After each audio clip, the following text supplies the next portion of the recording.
자, 요게 코스 6에 26페이지 37번이거든요. 찾았어요? 26페이지 37번? 찾았죠? 26페이지 37번.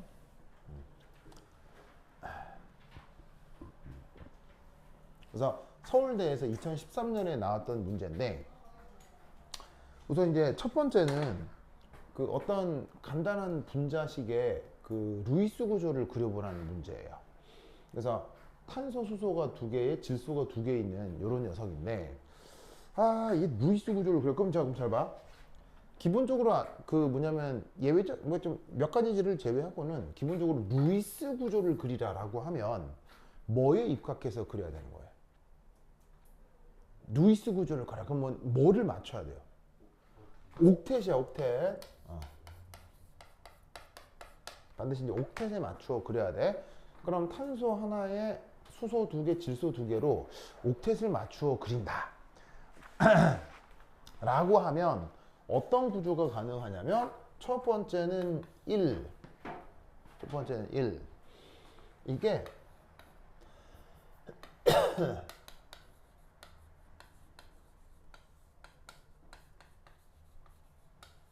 다이아조 메테인이라고 하는 구조가 있을 수 있어요. 그러면 얘는 어떻게 생기느냐면 바로 봐.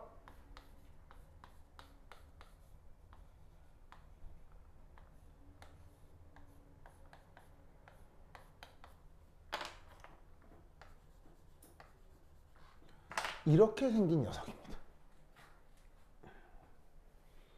보이시죠? 그럼 잘 봐요.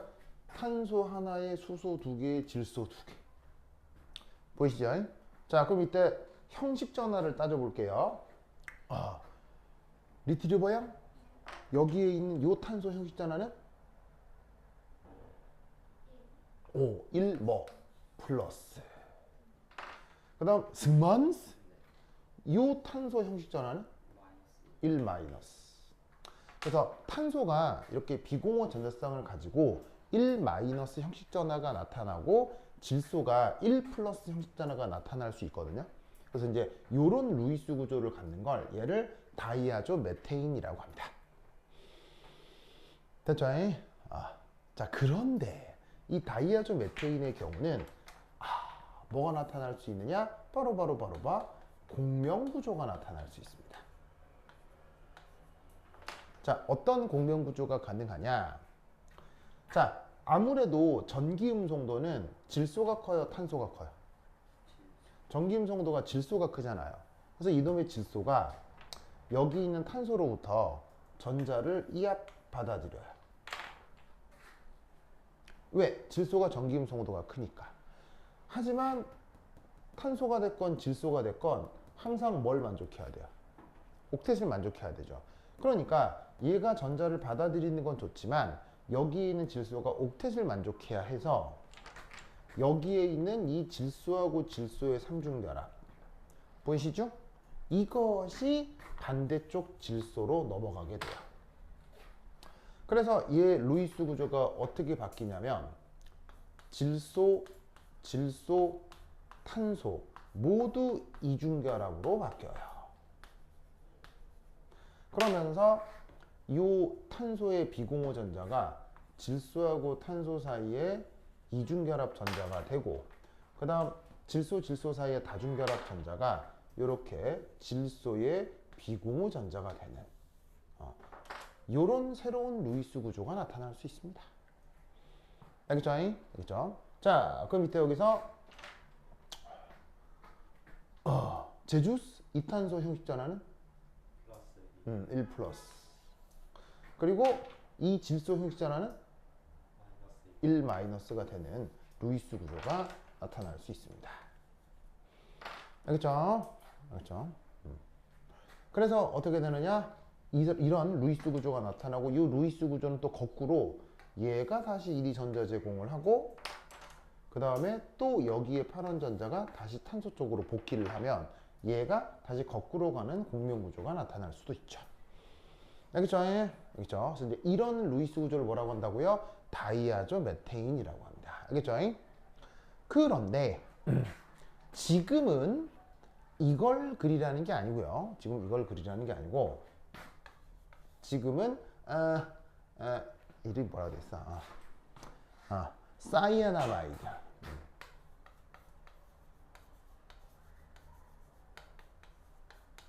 바로 요걸 그리라는 문제입니다. 사이아나마이드.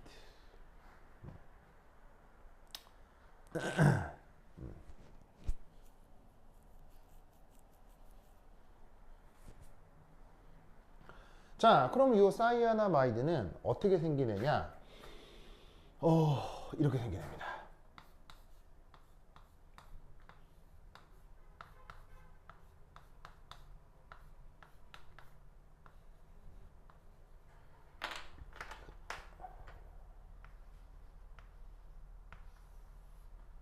이렇게 생긴 녀석입니다.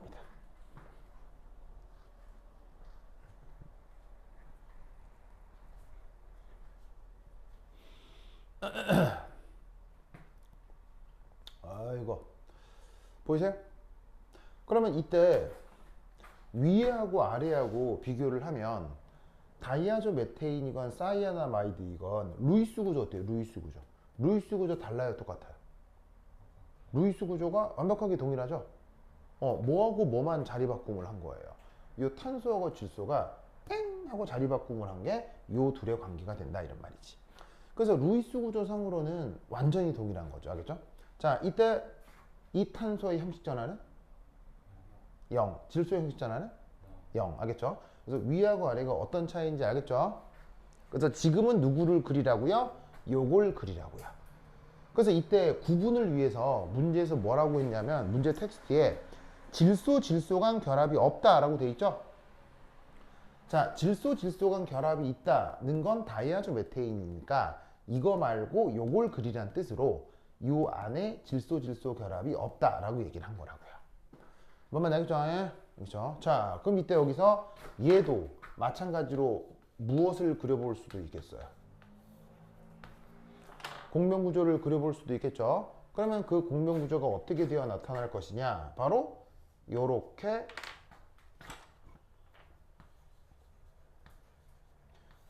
나타날 수 있다 이런 말이지. 맞습니까? 자, 공명구조의 방식 역시 같아요? 똑같아요? 공명구조의 방식 역시 완전히 동일합니다. 자, 그래서 이때 여기서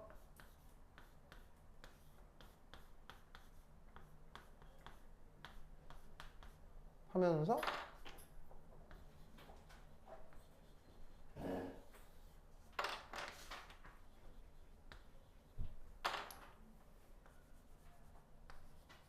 오케이. 이렇게 되겠죠? 보이시죠? 보이시죠? 네. 그래서 이때 이탄소 형식 전환은 승만 이탄소 형식 전환은 1 플러스가 되고 그 다음 요탄소 형식 전환은 다시 1 마이너스가 됩니다. 알겠죠? 그렇죠? 네. 좋아. 그래서 이런 식의 구조를 이루는 게 바로 사이아나마이드입니다. 알겠죠? 자, 그러면 여기서 잘 보세요. 얘는 질소가 플러스를 이루고 얘는 질소가 마이너스를 이루잖아요. 그래서 이 사이아나마이드는 그래서 이제 또 독특하게 또 어떤 일이 벌어질 수도 있냐면 이런 일이 벌어질 수도 있어요. 자, 탄소에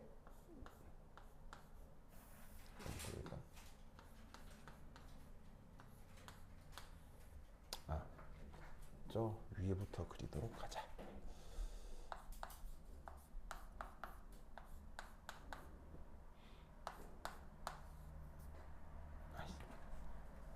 멀리.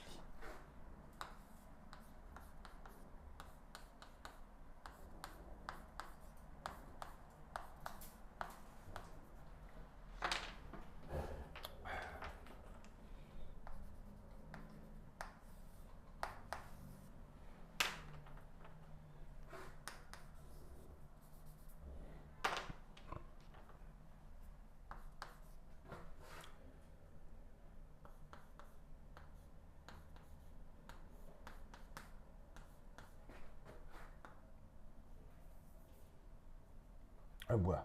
중간에 탄소.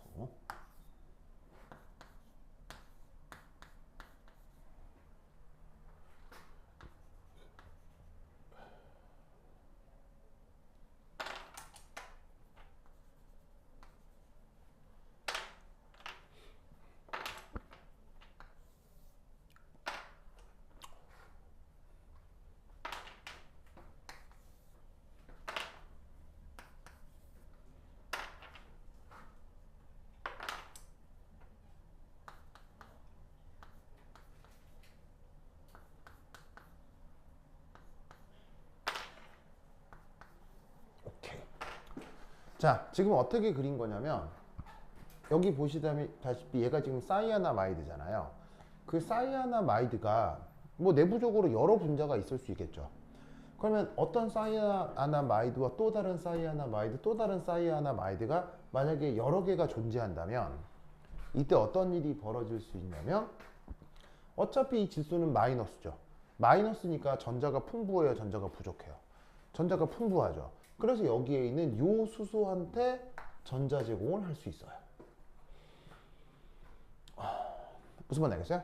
그럼 저 수소가 옥텟을 만족하기 위해서 질소하고 수소 전자쌍을 요 질소에 남겨두는 거죠.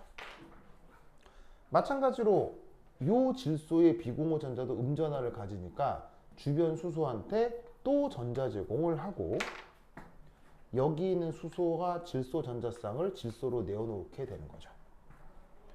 그래서 요 수소는 다른 질소한테 뜯기고 요 질소는 다른 수소의 전자를 받아들여서 얘가 어떻게 구조가 바뀔 수도 있다?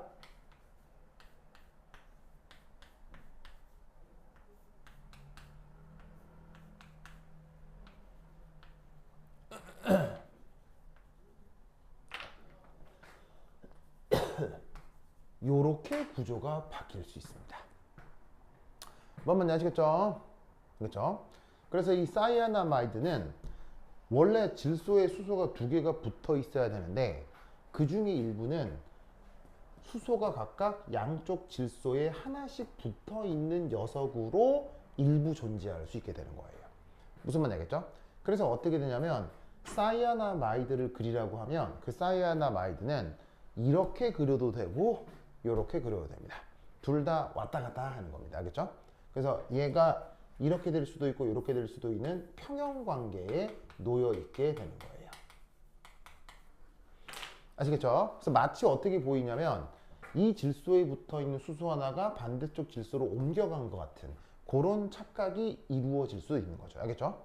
그래서 사이아나마이드를 그릴 때 요래 그려도 되고 요래 그려도 상관없습니다.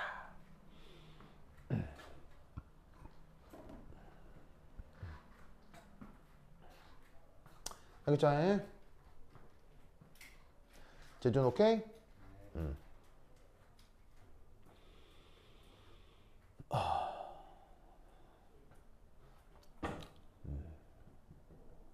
좋아.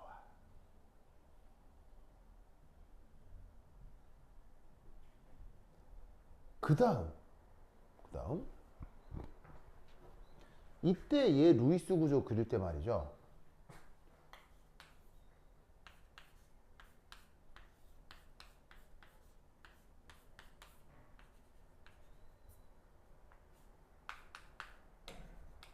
이 둘의 관계는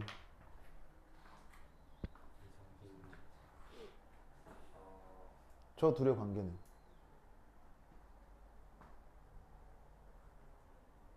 그러니까 이제 다이아누르 메테인 말고 사이아나마이드를 그리라고 그렸잖아요. 근데 이제 사이아나마이드의 특징 때문에 이런 수소 이동의 평형이 이루어질 수도 있어요. 그렇죠? 이런 걸 이제 토토머리제이션이라고 하는데 뭐 여하튼 그래서 이제 이런 식으로 양쪽 질소에 수소가 하나가 붙은 건데 이 양쪽 질소에 수소가 붙음을 이렇게 표현할 수도 있고 이렇게 표현할 수도 있거든요. 그럼 이때 양쪽 관계는 오, 제주스는 기하이성질체.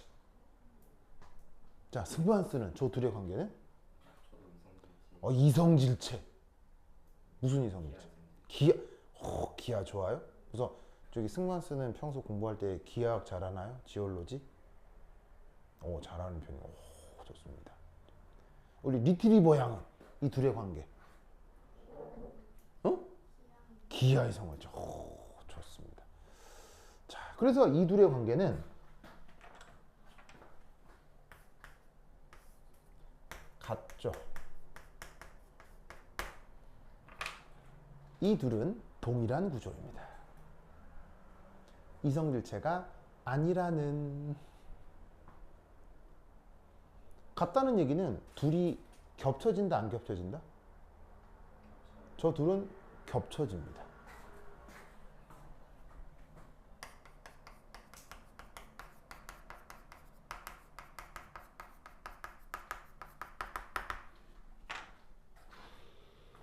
저 둘은요 서로 겹쳐집니다.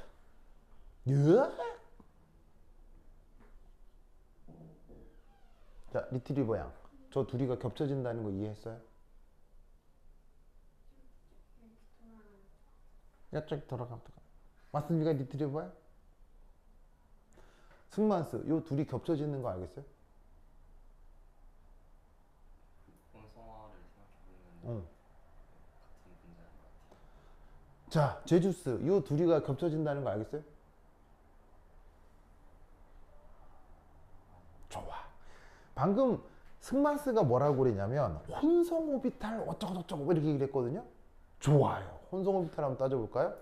자, 요 중심탄소 혼성오비탈은 바로 sp 혼성이죠. 자, sp 혼성은 생긴 게 무슨 구조가 돼야 돼? sp 혼성은 바로 선형 구조가 나타나야 되죠. 근데 말단에 있는 이 질소는 혼성오비탈이 뭐가 돼요? sp2가 돼야 되겠죠. 왜냐면 질소를 중심으로 입체수가 3이 되니까. 그러면 이 녀석의 입체 구조는 어떻게 되느냐? 이렇게 됩니다. 탄소를 중심으로 여기 질소가 있고 여기도 질소가 있잖아요. 그럼 여기가 이제 어떻게 돼야 되냐면 요렇게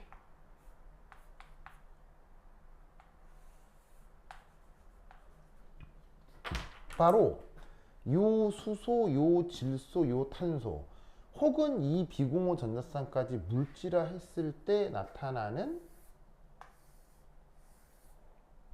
요 평면 구조, 요거하고 요 질소에 붙어 있는 보시다시피 슈쇼와 비공호 전자쌍으로 이루어진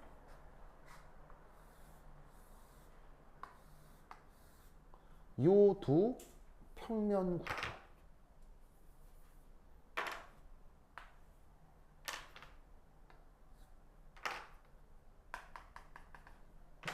요 두 평면 구조가 서로 뭐하다? 수직합니다. 수직해요. 알겠죠? 알겠죠? 그래서 이제 편의상 질소, 탄소, 질소가 향하고 있는 요 축을 편의상 지축이라고 한다면, 예를 들어서 요 노란색 평면은 YG 평면이 되는 거고, 그 다음에 요 파란색 평면은 ZX 평면이 되는 거예요.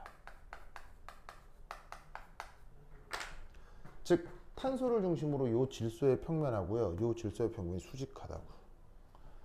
그래서 이 두 개의 수소의 위치 관계가 이 평면 속에서 나타나는 거지. 그러니까 이 루이스 구조를 이렇게 그리건 얘도 이 모양이고 얘도 이 모양이라고. 그러니까 이 둘은 서로 다를 수 없어요. 그죠? 이성일체 관계도 아니고 서로 같은 겁니다. 무슨 말 알겠죠? 그래서 이제 이런 거 같은 경우 이런 문제로 물어볼 수도 있겠네요. 충분히. 알겠죠? 그래서 이런 논리 구조도 꼭 알아두세요. 알겠죠? 그래서 겸사겸사 하면서 루이스 구조도 한번 그려보았습니다. 좋았어. 승우한테 카톡 한번 해봐요. 너 뭐하냐고. 진짜 충격받아서 안 오는 건지, 아니면 김해에서 오느라 차표를 오느라 못 오는 건지.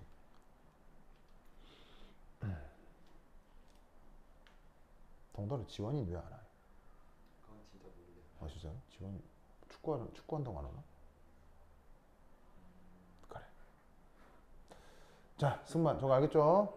좋았어. 리트리브 형 알았죠? 좋았어. 자 그다음. 자 그래서 이제 지금의 답은 요거예요. 요걸 그려보라는 거야. 알겠죠? 이걸 그려보라는 거야. 됐죠? 자 그다음. 지운다. 시우사.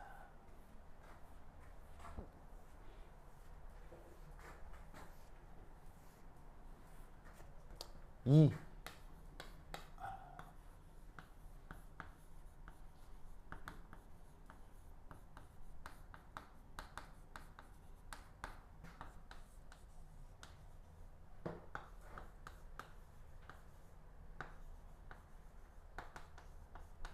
좋았어.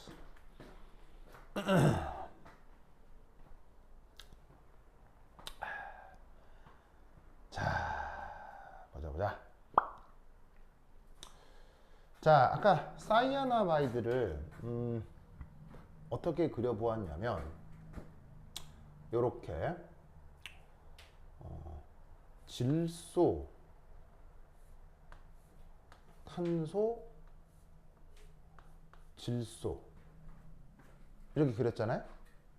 그래서 여기에 이제 슈쇼 해서 요 질소의 형식 전화가 플러스 요 질소가 마이너스.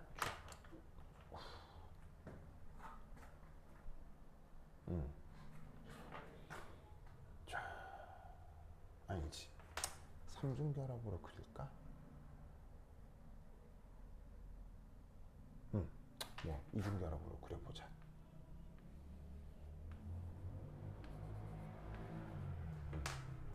좋아. 이중결합으로 그려보자. 자, 그 다음 여기서도 마찬가지로 탄소, 질소,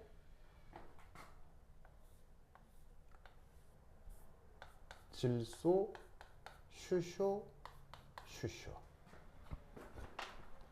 여기 형식전화 플러스 요 질소 마이너스. 그래서 비공유전자가 한 방향, 두 방향.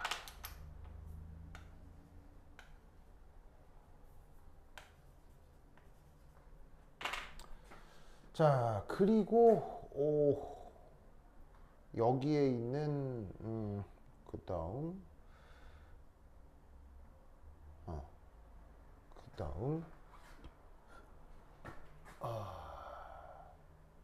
여기 보시다시피 질소,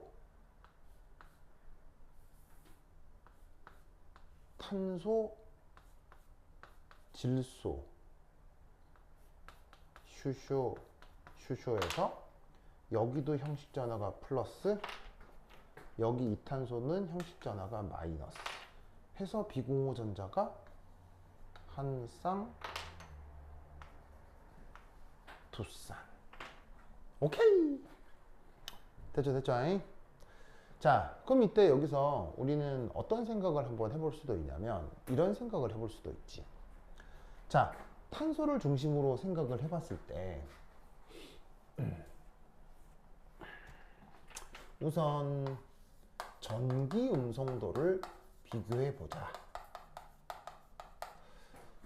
그러면 질소하고 탄소 중 어디가 전기 음성도가 더 커요? 질소가 더 크죠?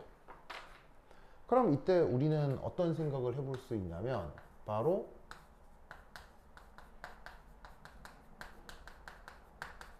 부분 전하가 나타날 텐데 바로 질소는 약간 마이너스 성격이 나타나고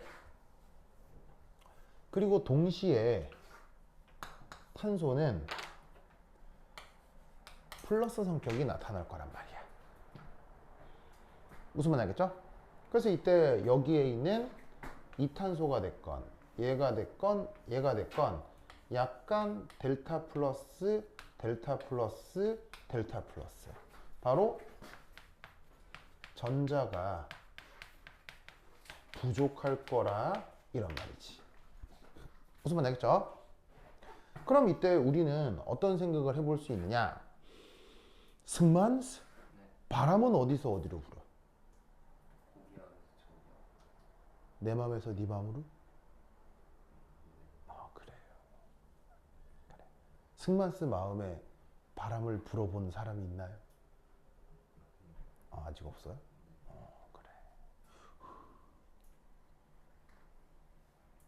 자, 알겠습니다. 그래. 자, 바람은 고기압에서 저기압으로 가는 거죠. 그러면 여러분, 고기압이라고 하는 건 기체 분자가 별로 안 쌓여 있는 거예요? 많이 쌓여 있는 거예요? 많이 쌓여 있는 거고, 저기압은 기체 분자가 덜 쌓여 있는 거죠. 그래서 결국 바람이 분다라고 하는 건 뭔가 물질이 많은 쪽에서 적은 쪽으로 이동함을 뜻하는 표현이라고요. 그것을 아울러서 우리가 연력학 제2법칙이라고 하거든요. 그래서 우리 세상의 많은 문제 현상을 연력학 제2법칙으로 꽤 많이 설명을 할 수 있는데, 전자 역시 물질이에요, 물질 아니에요? 전자 역시 물질이죠. 그럼 전자도 우리 우주에 존재하는 물질이니까 전자 역시 연력학 제2법칙의 영향을 받겠어요, 안 받겠어요? 받을 수 있다는 얘기죠. 그래서 어떻게? 전자는 많은 쪽에서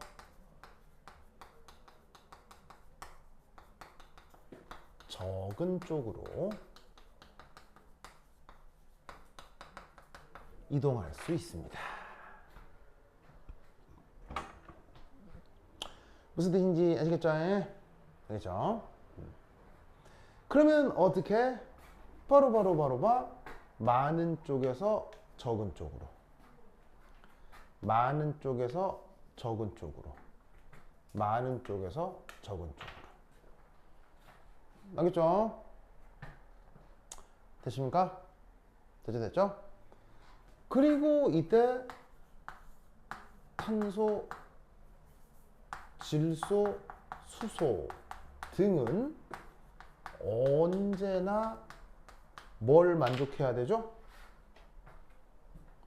탄소, 질소, 수소 등은 언제나 뭘 만족해야 되죠? 옥텟. 그럼 보자. 이 질소는 결합선이 몇 개 나갈 때 옥텟이에요? 탄소는 결합선이 몇 개 나갈 때 옥텟이에요? 4개 나갈 때 옥텟이죠. 그럼 이미 이 탄소는 결합선이 하나, 둘, 셋, 4개니까 이미 옥텟을 이루고 있다고. 이루고 있는데 또 결합을 해버리면 이 탄소가 결합선이 5개가 될 거 아니야. 그러면 이 탄소는 옥텟을 만족해? 만족할 수 없어? 만족할 수 없겠지. 그래서 어떻게 되느냐? 이 탄소가 옥텟을 만족하기 위해서 탄소하고 질소 사이에 이 이중결합 전자 있죠. 요거. 얘를 질소 쪽으로 밀어요. 여기에 있는 탄소하고 질소 사이 결합 전자를 질소 쪽으로 밀고, 탄소하고 질소 쪽 전자를 질소 쪽으로 밀어버리는 거예요. 뭐를 위해서? for octet. 알겠죠? 그러면 이놈의 구조가 어떻게 되느냐? 이렇게 되겠죠. 탄소, 질소, 탄소, 질소, 탄소, 질소가 이중결합, 단일결합이 번갈아 나타나면서 육각고리 구조가 되고요. 이 탄소 자리에 NH2,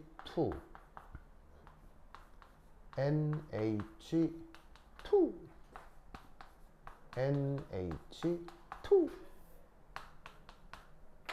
이렇게 되어 나타납니다.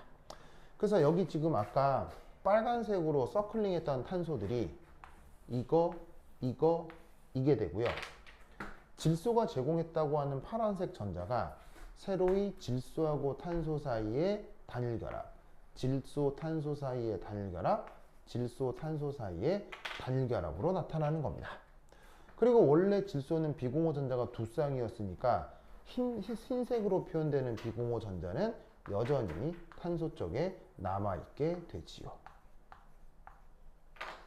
그리고 탄소하고 질소 사이의 노란색 비공호 전자는 질소 쪽으로 이동을 해서 이렇게 질소의 비공유 전자, 질소의 비공유 전자, 질소의 비공유 전자가 되어 나타납니다. 됐습니까? 이런 구조를 우리가 뭐라고 부른다? 멜라민이라고 하는 녀석입니다. 알겠죠? 이 멜라민이 구조적으로 누구랑 비교가 많이 되냐면 바로 요거요.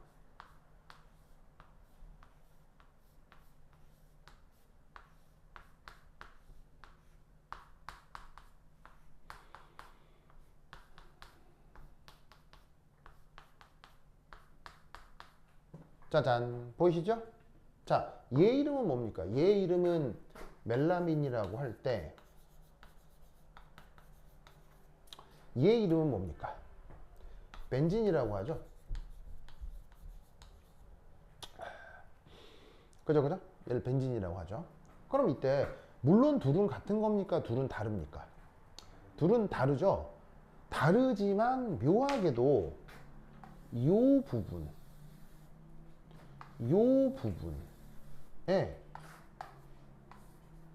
구조적 유사성이 있죠.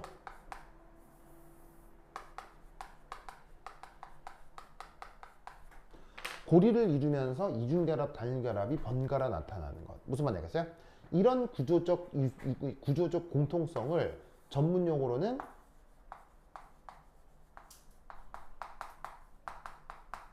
아로마티시티라고 합니다. 우리말 번역은 방향족성.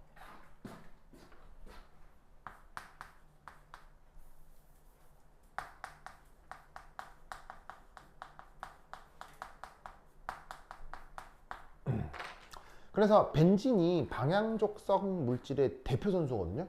근데 지금 이렇게 만들어진 멜라민이라고 하는 녀석도 방향족성 물질이 되는 거죠. 방향족성은 약간 이제 양자역학적 분석도 필요하고 유기화학적인 지식도 필요해서 더 자세히 얘기할 수는 없지만 그런 관점에서 이 둘은 아주 중요한 공통점을 갖습니다. 알겠죠? 그래서 유기화학을 좀 더 공부해야 알 수 있는 건데 뭐 그냥 이런 정도만 알아두셔도 좋습니다. 그래서 방향족성이라는 이름 정도는 알아둡시다. 아시겠죠? 영어 표현으로는 뭐라고 한다고요? 야로마티시티. 제주스 뭐라고 한다고요? 야로마티시티. 알겠죠? 이런 정도를 알아두라. 그래서 이제 그런 걸로 굉장히 유명한 분자가 바로요 멜라민 되겠습니다. 승만스 알겠죠? 그렇죠? 자, 쓰고 있어요? 썼죠?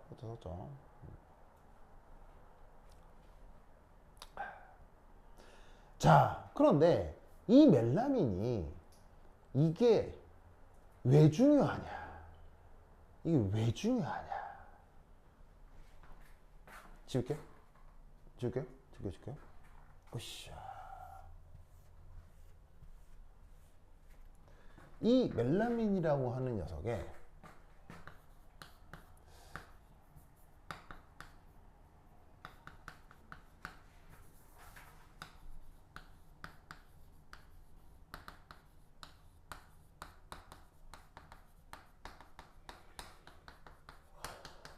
물리적 성격 이게 어떻게 되느냐?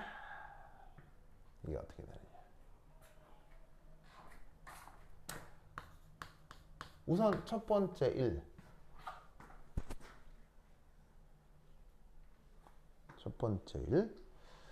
얘는 상온에서 상태가 뭘까요? 상온에서 상태가 기체, 액체, 고체 뭘까? 이런 거 물을 수 있다니까요. 그게 뭐냐면 첫 번째 1번에서 사이아나마이드 그리라고 했어요. 그렇죠? 그래서 그렸어. 그 다음에 2번에 막 뭐 읽으면은 막 이게 내가 결론적으로 멜라민 구조 그려줬잖아, 그지?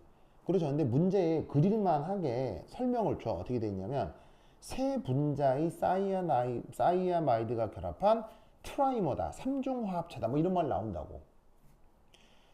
그래서 이제 이런 것 등으로 대강 이제 그려볼 수 있는데, 그리고 나서 이렇게 그리고 나서 얘가 그래서 상온에서 기체인지 액체인지 고체인지를 물어볼 수도 있단 말이야. 무슨 말인지 알겠어요? 뭘까요?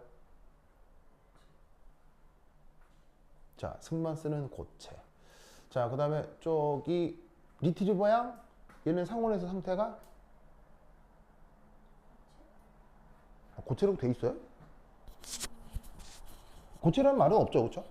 없지만 리트리버양은 고체. 자, 그러면 제주스는 액체. 벤진이 상온의 상태가 리퀴드입니다. 알겠죠? 25도씨에서 액체입니다. 그러면 이 멜라민은 상온에서 어떻게 되느냐? 고체입니다. 고체입니다. 그래서 이제 사실은 조금 더 뭐 구체적으로 쓰자면 흰색 파우더 타입입니다. 분말 아시겠어요? 자, 분말이라는 거는 기체, 액체, 고체 뭐란 얘기예요? 고체란 얘기 아니겠어요? 고체 갈아놓은 것처럼 하얀 가루라고, 흰색 가루라고. 그러면 쟤는 왜 고체라고 생각이 들어요, 승만군? 그렇지. 왜 상온에서 고체냐? 분자 간 인력이 어떨 것이다? 이 녀석이 분자 간 인력이 어떨 것이다? 매우 큽니다. 분자 간 인력이 왜 매우 클까요? 첫 번째 1. 분자 간 분산력. 이게 클 겁니다. 왜 분자 간 분산력이 클까요? 바로 분자량 크니까요.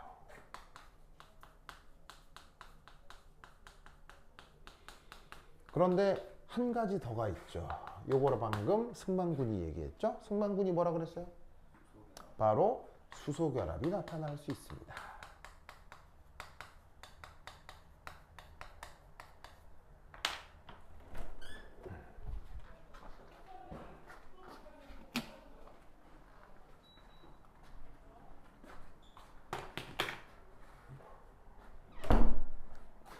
자, 그러면 여기서 어떻게 수소결합이 나타날 것이냐? 뭐 그려보면 되지?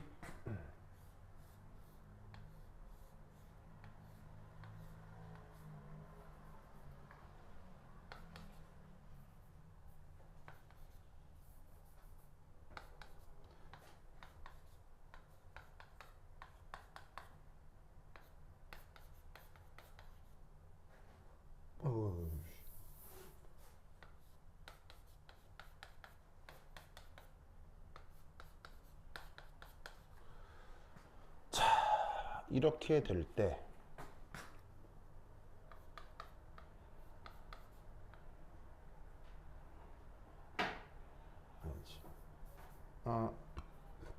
자, 보자. 질소의 루이스 구조를 수소의 탄소의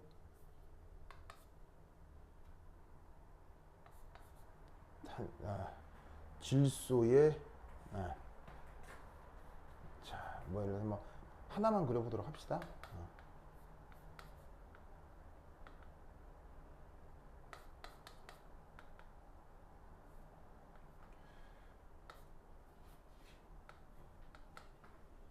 탄소, 질소, 탄소, 질소, 질소, 탄소에서 이중결합, 이중결합, 이중결합에 NH2, NH2. 오케이. 자, 서로 다른 멜라민 분자를 그려보았어요. 그럼 이때 여기서 어떤 일이 벌어질 수 있냐면, 뭐 사실은 다른 경우의 수도 충분히 나타날 수 있겠지만, 자, 여기도 질소가 있고 여기도 질소가 있죠. 질소 사이에 뭐가 껴들어가 있냐면 수소가 껴들어가 있죠. 그리고 마찬가지로 질소 사이에 또 수소가 껴들어가 있죠. 그럼 이때 여기서 요 사이에 뭐가 나타난다? 이런 식의 수소 결합이 나타날 수 있다는 얘기예요. 알겠죠? 그리고 저번에도 말씀드렸다시피 수소 결합이 나타나게 되면 수소를 중심으로 각도가 몇 도? 180도가 좋다고 했죠. 그래서 이 멜라민이라고 하는 애는 분자량 자체도 작지 않기 때문에 분산력도 큰 상태에서 서로 간에 수소 결합도 나타날 수 있기 때문에 분자 간 인력이 강한 편입니다. 그래서 어떻게 된다? 상온에서 아주 고체가 잘 되지요. 무슨 말 나겠죠? 알겠죠? 그 다음 두 번째, 여기 줄게요. 여기 준다? 준다. 지우사.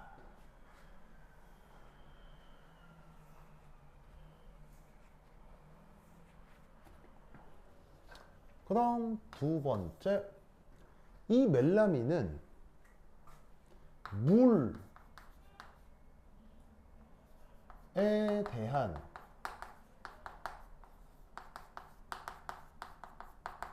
용해도 클까요, 작을까요?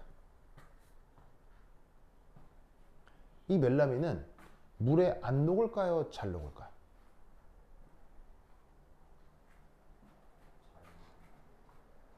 리트리버 양? 쟤는 물에 잘 녹을까요, 안 녹을까요? 자, 제주스? 얘는 물에 잘 녹을까요, 안 녹을까요?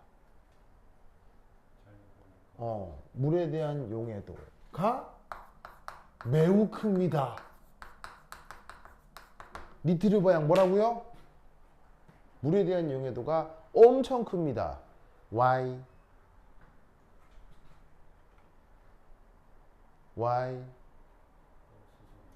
그렇지. 왜냐하면 수소 결합 때문에요. 자,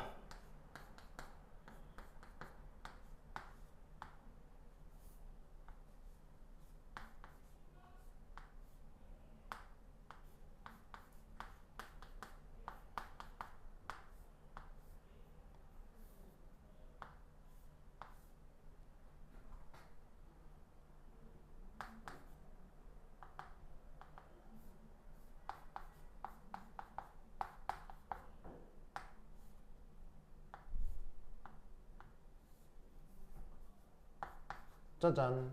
자, 이렇게 멜라민 구조를 그려보았는데 이 멜라민의 경우 어떻게 되느냐?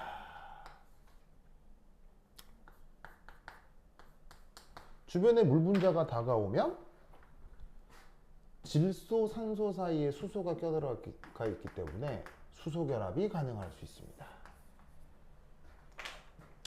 그리고 여기 질소 있죠? 이 질소에도 또 물 분자가 접근을 해서 질소, 산소 사이에 또 이런 식으로 수소가 존재할 수 있으니까 여기서 또 수소 결합이 나타날 수 있습니다. 이런 식으로 여기서도 수소 결합, 여기서도 수소 결합, 여기서 다 수소 결합이 될 수 있다는 얘기죠. 뭐만 알겠죠? 그러면 수소 결합을 잘하니까 물이랑 친화력이 크겠어요, 작겠어요? 어마어마하지? 물에 뱉다 잘 녹습니다. 알겠죠? 알겠죠? 그래서 이때 어떻게 될 수 있느냐? 얘는 또 상온에서 고체이며 흰색 가루라고 했죠. 그리고 물에 잘 녹는다고 했죠.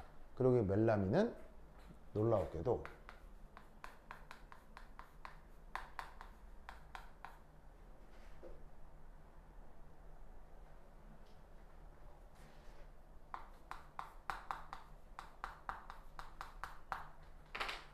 냄새도 없고 맛도 없습니다. 무색, 무미, 무취. 알겠죠? 냄새도 안 나고요. 냄새도 특별한 냄새가 없고요. 맛도 특별한 맛이 없어요. 무맛이에요.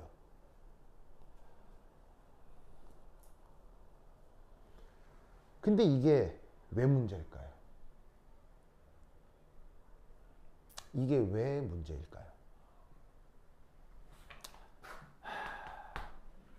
때는 바야흐로 2010년 근처, 2010년, 2011년인지 하여튼 그때였습니다.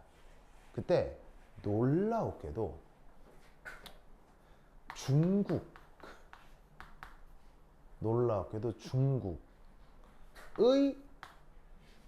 낙농업자들이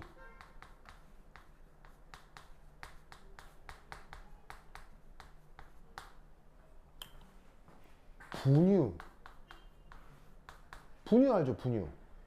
분유는 누가 먹는 게 분유예요? 누가 먹어요? 분유 보통 누가 먹어요? 제주스 분유 좋아해? 보통 분유 누가 먹어요? 애기들이 먹잖아요. 애기들. 무슨 말 알겠어요? 여러분, 애기들이 뭐 죄 있어요? 애기들은 죄 없어요. 애기들은 죄를 지으려야 지을 수가 없잖아요. 무슨 말 알겠어요? 그 순수한 애기들 이 먹는 분유에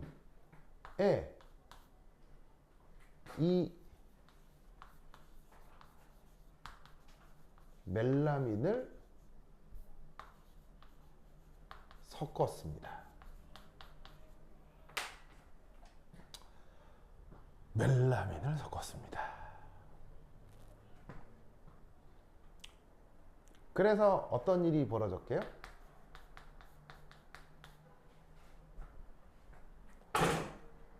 천여 명의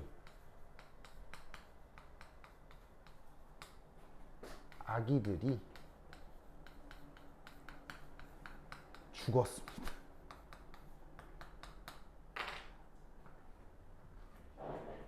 무슨 말 알겠죠? 여러분, 딴 나라에서 벌어진 일이지만 사실 아무렇지 않아요.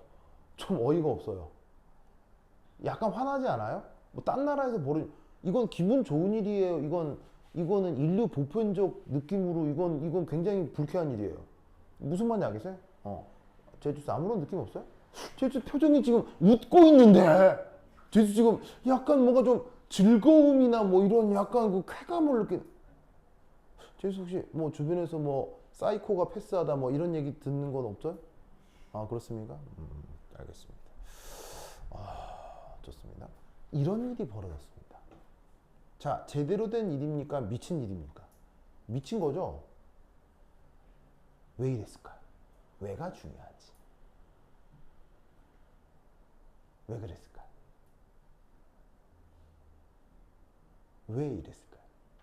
왜 낙농업자들은 이걸 분유에 섞었을까요?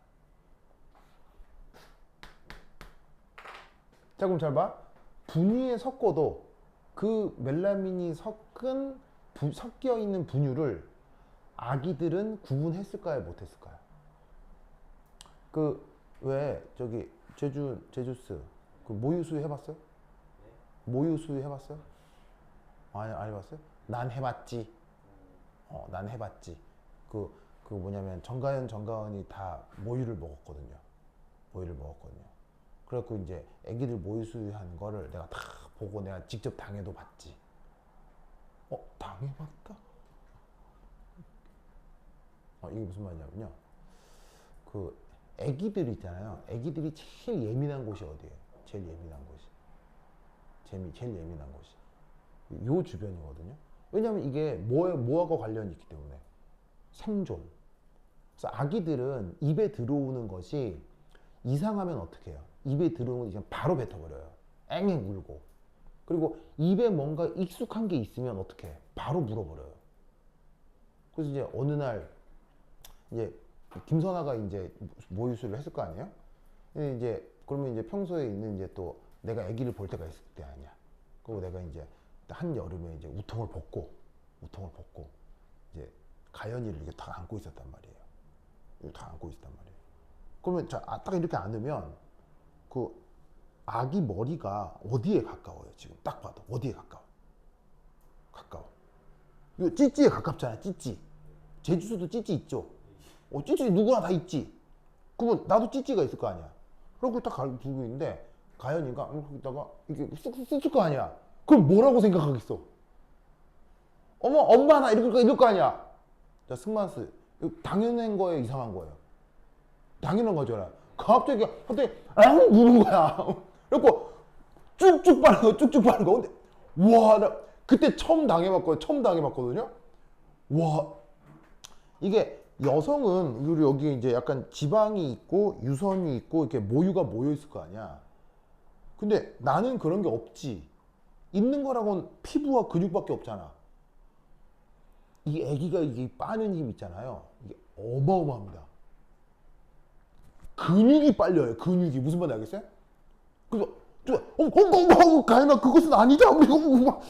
근데 이게 이 빠는 게 아기 입장에서는 힘든 일이겠어요? 편한 일이겠어요? 사실 아기 입장에서도 아주 힘듭니다. 굉장히 힘듭니다. 그래서 그 막 모유 수유를 하는 아기들 있잖아요. 한참 엄마처럼 먹을 때 가만히 보면 여기에 땀이 막 나요. 몽글몽글 땀이 나요. 즉 모유를 먹는 것 자체가 아기에게는 굉장히 큰 운동이에요. 그 사실은 아기에게 모유를 주는 것은 뭐 물론 뭐 그렇다고 해서 분유 주시는 엄마들이 뭐 이렇게 나쁘다 이런 건 아니지만 모유를 주는 것에는 그런 여러 가지 복합적인 것들이 있다 이런 얘기인 거예요. 그래서 아기 입장에서는 이 모유를 수유를 하는 게 아기 입장에서 굉장히 여러 가지가 의미가 있기 때문에 쭉쭉 빨았는데 안 나와. 그럼 어떡하게요? 안 나올 거 아니야. 여기서는 쭉쭉 안 나오잖아. 진짜로 뒤도 안 돌아보고 바로 뱉어버려. 이게 이런다니까. 진짜 신기해요. 진짜 신기해. 그래서 나중에 저기 제주스 나중에 애기 놓으면 한번 빨려봐야겠어요. 진짜 신기해. 무슨 말인지 알겠어요? 그러니까 즉 아내가 모유수유 하는 것도 한번 보고 자기한테도 해봐. 재밌다니까. 그럼 팍 쳐다도 안 봐. 무슨 말인지 알겠어요? 오, 신기하다니까. 그래서 애기들은 요 입맛이 둔감할까요, 민감할까요? 애기들은 굉장히 민감해요. 그래서 보통은 모유 수유하는 애들한테 분유 주면 안 먹어요. 안 먹습니다. 왜? 분유와 모유는 맛이 같겠어요, 다르겠어요? 다르기 때문에 안 먹는 경우가 대부분이에요. 반대도 마찬가지예요. 분유만 먹던 애가 우연찮게 모유를 수유하게 되면 그것도 안 먹어요. 애기들은 이게 입맛이 굉장히 민감하거든요. 그런데 얘는 뭐라고요? 무색 무치무미. 아기가 알아차리겠어요? 못 차리겠어요? 못 알아차립니다. 그러니까 뭣도 모르고 아기는 계속 먹게 되고 결국 신부전증으로 죽게 됩니다. 진짜 이러면 안 돼요. 무슨 말인지 알겠어요? 진짜 이러면 안 돼. 그러면 이 낙농업자들은 왜 이랬느냐? 바로 높은 생산한 우유의 높은 등급을 받으려고 그랬던 거예요.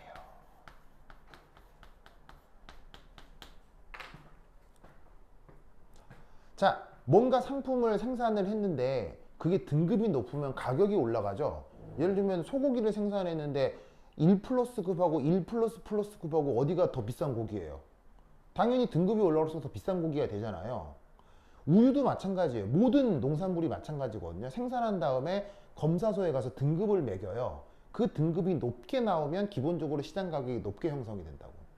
그럼 그게 낙농업자에게는 되게 큰 이익이 되겠지. 그래서 여기다가 멜라민을 탄 거예요. 그러면 멜라민을 타는 게 우유 등급하고 무슨 관계냐? 바로 높은 등급의 우유에는 더 많은 단백질이 포함되어 있기 때문이겠죠. 오! 단백질을 구성하는 가장 기본 분자가 뭐죠? 단백질을 구성하는 기본 분자가 뭐죠? 이 정도는 공부해야지. 단백질을 구성하는 기본 분자가 뭐죠? 리트리버 양? 기본 분자예요. 기본 분자. 아미노산. 아미노산. 자, 그럼 아미노산을 그려볼게요. 아미노산은 어떻게 되느냐? 탄소에 수소에 COOH에 알킬 그룹에 질소 수소. 이게 바로 그 유명한 아미노산이다. 이런 말이에요. 오, 아미노산에 뭐가 들어있어요? 뭐가 들어있어요? 뭐가 들어있어요? 바로 봐. 요 질소가 들어있단 말이에요. 그러면 우유를 가져다가 분석을 했는데 질소가 많이 검출돼. 이 말은 질소를 포함한 아미노산이나 단백질이 많다는 걸 뜻하겠지. 그러면 그 우유는 유단백질이 많은 고급 우유가 되는 거야. 근데 멜라닌에 뭐가 천지백깔이야? 질소가 천지백깔이지? 어떻게 사기를 쳤는지 알겠죠? 무생무치 무미해, 물에 존나 잘 녹아, 질소는 범벅이야. 무슨 말 알겠어요? 그래서 이런 범죄를 저지른 겁니다. 그래갖고 이게 중국에서의 문제였겠어요? 전 세계적으로 난리가 났었겠어요? 엄마만 하면 똑같을 거 아니에요. 전 세계적으로 난리가 났었던 거예요. 그래서 이때 무슨 일이지? 아마 지금 인터넷에 멜라민 파동 이렇게 치면은 혹은 분유 파동 이렇게 치면 지금도 검색될 거예요. 멜라민 파동, 우유, 뭐 분유 파동 이렇게 치면 지금도 검색이 될 거예요. 2010년대 초예요. 지금도 검색이 될 거예요. 얘는 검색돼요? 지금도 나오죠? 그때 너무 난리가 났어가지고 기사가 지금도 떠 있을 거예요. 있긴 있죠. 그래서 그때 중국 사람들이 한국에 여행 오면 뭐 사갔겠어요? 한국에 여행 오면 뭐 사갔겠어요? 마트에 들어가가지고 마트에 가서 분유를요 산더미처럼 싹쓸이해 갔어요. 무슨 말인지 알겠어요? 그런 일들이 있었던 거예요.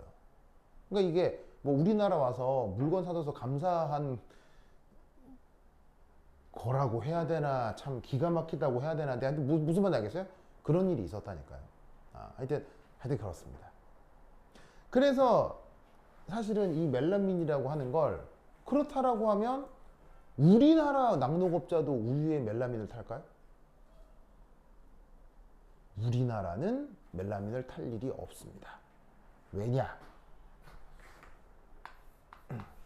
나라마다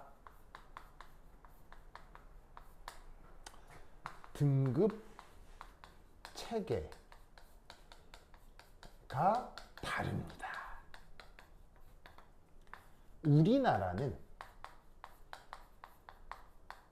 유단백질이 아니라 유지방 함유로 우유 등급을 책정합니다. 무슨 말인지 알겠죠? 나라마다 이 농산물에 대한 등급을 매기는 방식이 다 달라요. 그래서 우리나라는 유단백질이 아니라 유지방. 왜냐면 유지방이 많이 들어있을수록 우유가 더 맛이 어때요? 더 고소하잖아요. 더 그냥 크리미하잖아요. 그래서 우리나라는 그렇게 등급을 결정하기 때문에 멜라민을 낙농업자들이 탈 일이 없는 거예요. 무슨 말이야? 근데 그게 뭐 다 방법에서는 문제가 아니라 진짜 먹는 걸로 장난치는 애들은 진짜 그래갖고 이때 중국에서 여러 사형당했습니다. 중국은 이런 일 벌어지면 사형시키는 거 알죠? 여러 사형당했습니다. 네, 하여튼 그랬었던 적이 있다. 무슨 말인지 알겠죠? 네. 이제 중국이 거의 미국이랑 맞짱 뜨기로 작정했죠. 사실은 전 세계 패권 국가가 계속 미국이었잖아요. 그래서 언제부터 미국이 전 세계 패권 국가가 됐죠? 2차 세계대전. 2차 세계대전이 끝나고 미국의 총생산량이 그걸 GDP라고 하죠. 국민 총생산. 그걸 GDP라고 하는데 미국의 GDP가 전 세계 GDP의 40%였어요. 전 인류가 생산하는 경제성을 미국이 40%를 담당했다고요. 즉 이 말이 무슨 말이냐면 2차 세계대전이 끝나자마자 전 세계는 미국 아니면 다른 나라였던 거예요. 그냥 미국과 미국이 아닌 나라들, 그게 전 지구를 갈랐던 거죠. 근데 시간이 지날수록 전쟁이 끝나고 다른 나라들도 발전을 하겠어요, 안 하겠어요? 하겠죠. 그래서 다른 나라도 발전을 했고 당연히 우리나라, 중국, 일본 등도 막 발전을 하기 시작했을 거 아니에요. 그래서 지금은 국민 총생산이 미국의 경우 몇 퍼센트까지 떨어졌냐면 전 세계 비율의 25%까지 떨어졌어요. 그럼 이 말이 무슨 말이겠어요? 다른 나라들도 급진적으로 성장했다는 얘기죠. 그중 가장 많은 성장을 한 나라가 뒤운기가겠죠. 중국이 가장 많은 생산을 할 수밖에 없는 이유가 있죠. 왜? 사람이 우선 막 무슨 말 알겠어요? 그리고 천연 자원도 막 무슨 말 알겠죠? 그리고 중국은 사실 중국을 까는 사람들도 많지만 중국은 그럼에도 문화력이 있는 나라에 없는 나라예요. 역사와 전통과 문화가 있는 나라예요. 중국을 비판할지언정 그걸 절대 무시해서는 안 된다고요. 그래서 드디어 이번에 시진핑이 트럼프를 선제 공격했죠. 원래 중국은 미국에 어떻게 대응해요? 원래 중국은 미국에게 수세적으로 대응했어요. 미국이 공격하면 그거를 수비하는 정도로만 대응을 했었다고요. 근데 그 중국도 점점 이게 2010년대인데 지금 2020년이잖아요. 그럼 예를 들어서 여러분 전 세계 인공지능 탑2가 어디예요? 미국하고 중국이죠. 그래서 미국이 챗GPT를 만들었을 때 중국은 뭘 만들었어요? 생산비, 미국의 챗GPT가 나오는 생산비의 10분의 1이야, 100분의 1이야. 가격으로 딥시크를 만들었죠. 물론 욕하는 사람도 있지만 생산 비용이 100분의 1인가 1000분의 1인가 그렇죠. 무슨 말인지 알겠어요? 그리고 그래서 로봇, 인공지능을 탑재한 로봇 기술 1위는 지금 또 어디예요? 중국이죠. 그래서 혹시 댁에 로봇 청소기 있는 사람? 로봇 청소기. 로봇 청소기 뭔지는 알죠? 그 로봇 청소기 1위 기업이 어디예요? 로보락스라고 중국 기업입니다. 무슨 말인지 알겠어요? 그래서 어떻게 되냐면 이 중국이 이제 어마어마하게 성장을 해서 드디어 시진핑이 결단을 내린 거예요. 맞짱 뜨자. 그래서 지금 해군 전력이 물론 숫자로만 보면 어디가 더 앞서기 시작했어요. 중국이 앞서기 시작했습니다. 해군 전력이. 물론 하나하나의 퀄리티는 당연히 1대1로 비교할 수는 없지만 하나하나의 퀄리티는 아직 미국을 따라가기는 어렵지만 숫자 면에서는 중국이 미 해군을 앞지르기 시작했습니다. 그래서 이번에 시진핑이 트럼프를 선제 공격했죠. 어떤 걸로? 뭘로 공격했습니까? 바로 히토류 수출 제한을 중국이 먼저 때렸습니다. 트럼프가 뭘 하려고 하니까? 관세 어쩌고 저쩌고 하려고 하니까. 중국이 역사상 이런 건 처음입니다. 그러면 여러분, 내가 누구를 때릴 때는 아무 생각 없이 때립니까? 때려도 된다고 생각하니까 때립니까? 당연한 거 아니에요? 자, 아무 생각 없이 때리면 어떻게 됩니까? 뒤지게 내가 더 쳐맞을 수 있습니다. 알겠어요? 그런데 내가 먼저 때렸다는 얘기는 다 막아낼 수 있다는 얘기죠. 그 이후의 반격을. 중국은 계산이 끝난 겁니다.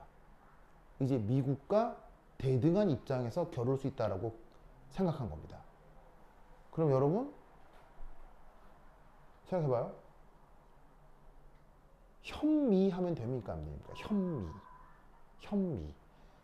덮어놓고 묻지도 따지지도 말고 미국은 무조건 나쁜 놈, 양키 고홈 이런 말 하면 됩니까? 안 됩니까? 안 되죠. 왜? 왜 안 됩니까? 왜 안 돼? 덮어놓고 따지지도 묻지지도 따지지 말고 양키 고홈 하면 됩니까? 안 됩니까? 절대 안 되죠. 왜 절대 안 됩니까? 왜 절대 안 됩니까? 세계 최강대국이니까요. 뒤질라고요? 무슨 말인지 알겠어요? 그럼 다시 한번 물어볼게요. 협중하면 됩니까? 안 됩니까? 묻지도 따지지도 말고 짱게 돌아가라 하면 됩니까? 안 됩니까? 아니, 방금 얘기 듣잖아요. 양키 고음 하면 돼요? 안 돼요? 안 되잖아요. 왜 안 돼요? 세계 최강대국한테 밑보이면 뒤져요. 죽는다고요. 그런데 중국이 지금 미국이랑 같은 반열에 올라선 거예요. 그러면 그 중국에게 짱깨 고홈, 협중 하면 되겠습니까? 안 되겠습니까? 죽습니다. 무슨 말인지 알겠어요? 그렇게 대응하면. 우리 죽습니다. 그러니까, 아니, 논리적으로 생각해봐. 왜 우리는 양키 고홈이라고 안 하냐고요. 세계 최강대국이니까요. 뒤질라고요? 그럼 또 다른 세계 최강대국이 또 생겼잖아요, 갑자기. 그럼 얘네들한테 짱깨 고홈 하면 되겠어요, 안 되겠어요? 뒤진다니까요, 우리가. 죽는다니까요. 뭐 말인지 알겠어요? 그러니까 현미 하면 안 되듯이 현중 해도 죽습니다. 알겠어요? 그러니까 잘 생각해 볼 문제입니다. 사안별로 비판할 수 있죠. 하지만 사안별로 칭찬할 건 칭찬할 수도 있다는 얘기예요. 사안별로 협력할 건 협력할 수 있다는 얘기예요. 무조건 나쁘다 이렇게 얘기하는 건 우리를 죽이는 행위입니다. 무슨 말인지 알겠죠? 그래서 요거 알아두시기 바래요. 됐죠? 그리고 마지막 지민아 이렇게 줄게요.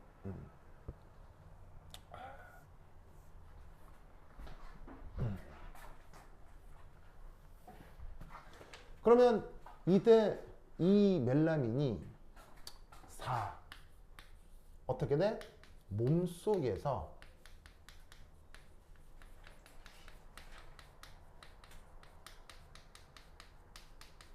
신부전증을 일으킬 수 있습니다.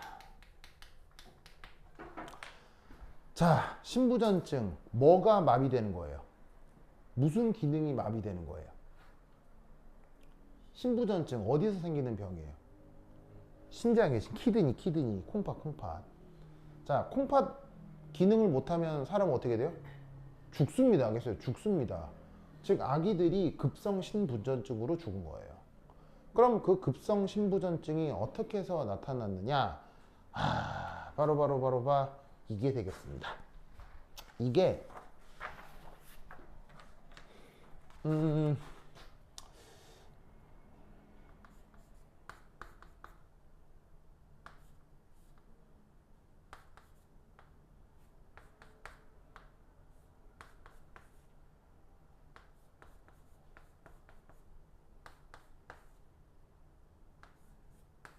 짜잔. 자, 이런 녀석이 있는데 얘 이름이 뭐냐면 사이아뉴릭 애시드라고 하는 녀석의 구조입니다. 얘가 어디에 있냐면 신장에서 발견되는 어떤 중요 물질이라고 알려져 있습니다. 뭐 내가 생물 전공은 아니라 더 자세히는 모르지만 여하튼 됐죠? 그럼 이때 이 콩팥에 있는 사이아뉴릭 애시드라는 게 뭔가 중요한 역할을 하니까 콩팥이 있겠지. 근데 여기에 누가 들어가면 멜라민.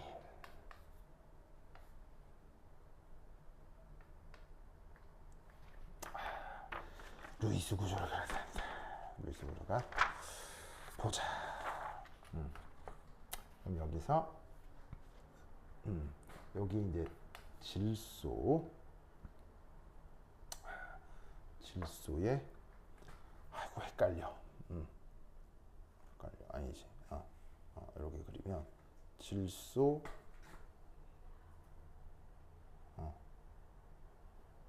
아니지. 이렇게 그리면 얘 여기 질소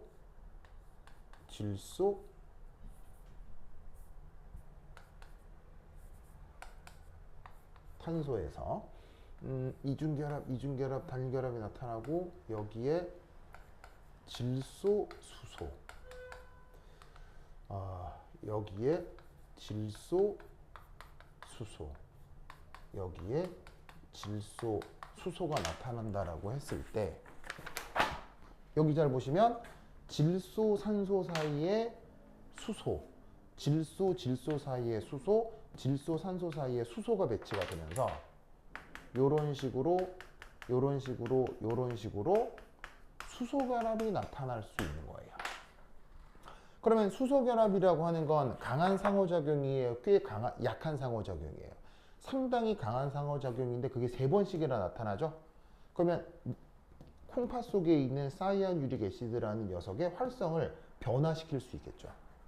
그러면 콩팥의 기능이 변할 거고 그게 긍정적으로 변할 거라고는 예상하기 어렵죠. 그래서 신부전증을 일으키고 사망에 이르게 된다는 얘기입니다.